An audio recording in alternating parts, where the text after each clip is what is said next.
স্বার্থে আমরা আন্দোলন করি।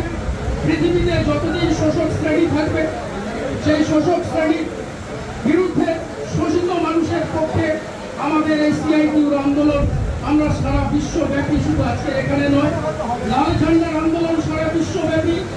যারা পুঁজিপতিরা তারা ভয় করে যে লাল ঝান্ডা যেন কোনো রকম থাকে না। আপনারা শুনেছিলেন নির্বাচনের আগে আমাদের রাজ্যে প্রধানমন্ত্রী, স্বরাষ্ট্রমন্ত্রী এসে টিভিতে যখন বলেছেন, প্রথমেই উনি বলেছেন যে আমাদের শত্রু হচ্ছে প্রথম লাল ঝান্ডা, এই লাল ঝান্ডাকে দেশ থেকে মুক্ত করতে হবে।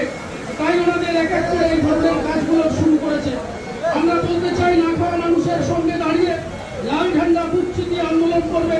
শুধু তারাই নয়, নেতৃবর্গই নয়, আপনাদের সঙ্গে নিয়ে, আপনাদের পাশে নিয়ে, আপনাদের আন্দোলনকে সামনে এগিয়ে নিয়ে যাওয়ার জন্য নেতৃত্ব দেবে সিআইটিউ নেতৃত্ব। কিন্তু সঙ্গে আপনাদের প্রত্যেককে থাকতে হবে।